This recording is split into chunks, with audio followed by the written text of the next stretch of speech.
Nous, les ressortissants de la préfecture de Loti à Lomé, s'adressons au président de la République et son gouvernement. Face à ce drame qui vient de se passer à Mango, disons un crime commis par le préfet Oudabalo et ses militaires. Aujourd'hui, il est temps de révéler la vérité à toute la population togolaise.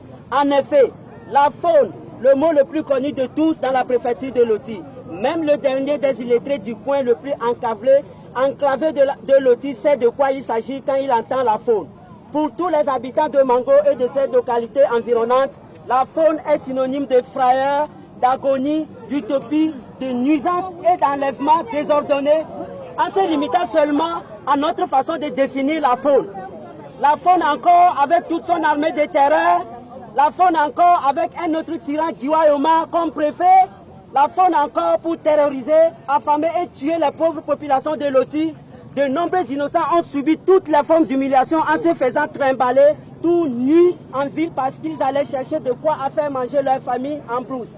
Il y a eu des villages dévastés, incendiés et repoussés de leur zone verte, des localités où la vie était presque impossible. Des centaines de personnes étaient tuées ou mortes de châtiment en prison. Les familles recevaient toujours la visite des soldats qui tabassaient les femmes et leurs maris après avoir trouvé dans la sauce ne serait-ce qu'un petit poisson. Il faudrait vivre ces moments et ces circonstances pour comprendre la douleur et les tristes souvenirs des habitants de Loti. L'on ne trouvait la viande et le poisson à manger qu'en traversant la frontière de l'autre côté du Ghana.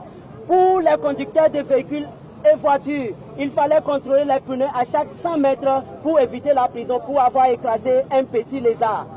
Toutes ces souffrances nous rappellent la faune. Vous, les dirigeants de ce pays, croyez-vous que nous allons rester bras croisés pour avoir de nouveau la corde au cou? Nous, fils et filles de Loti, n'avons-nous pas droit au respect avec considération de la part du régime? Le président Faure et son gouvernement doivent savoir qu'ils osent manger du miel près des abeilles dont le niche a été brûlé.